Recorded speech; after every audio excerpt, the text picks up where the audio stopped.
దర్బార్ నిర్వహించారు.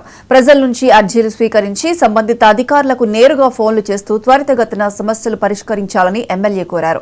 నియోజకవర్గంలో 10th class ఫలితాల్లో విశేష ప్రతిభ కనబరిచిన 11 మంది విద్యార్థులకు ఆర్థిక ప్రోత్సాహం అందించడం జరిగిందని ఎమ్మెల్యే చెప్పారు. విద్యాభివృద్ధికి కృషి చేసిన ఎంఈఓ సురేష్, ఉపాధ్యాయులు, తల్లిదండ్రులను ఎమ్మెల్యే అభినందించారు. సీఎం చంద్రబాబు దూరదృష్టితో కాలేజీలు, ఐటీ ఉద్యోగాలు, పబ్లిక్ ప్రైవేట్ భాగస్వామ్యంతో ఏర్పాటు చేస్తున్నారని ఎమ్మెల్యే కొనియాడారు. ప్రభుత్వ పాఠశాలల విద్యార్థులు మరిన్ని ఉత్తమ ఫలితాలు సాధించేలా ఉపాధ్యాయులు కృషి చేయాలని ఎమ్మెల్యే కోరారు.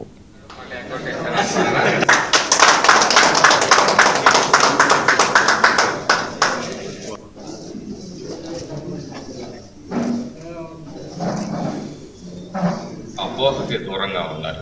ప్రభుత్వ పాఠశాలల పట్ల చిన్న చూపు తగదు. ప్రభుత్వ పాఠశాలలో ఈరోజు 598, 596 మార్కులు సాధించిన ఏదన్నా ఉందంటే మరి మాచర్ల నియోజకవర్గంలో మరి ప్రభుత్వ పాఠశాల.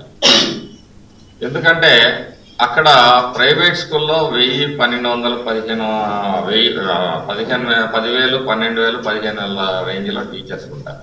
క్వాలిఫైడ్ ఉంటారు, కొంతమంది క్వాలిఫైడ్ కాకుండా కూడా ఉంటారు. కానీ ప్రభుత్వ పాఠశాలలో ప్రతి టీచర్ కూడా క్వాలిఫైడ్ టీచర్. కాబట్టి మీ అందరూ ఆ ఆలోచనని, ఆ మనసులో ఆ భావాన్ని దూరం చేసుకోండి.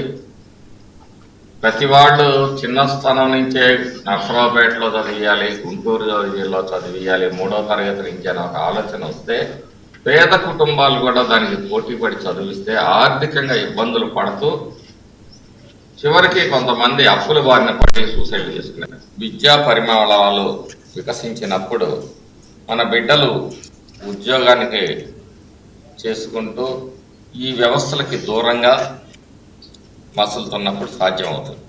కాబట్టి ఈ ప్రాంతంలో బాబు గారు కూడా పదే చెప్తా ఉంటారు, అపోహకి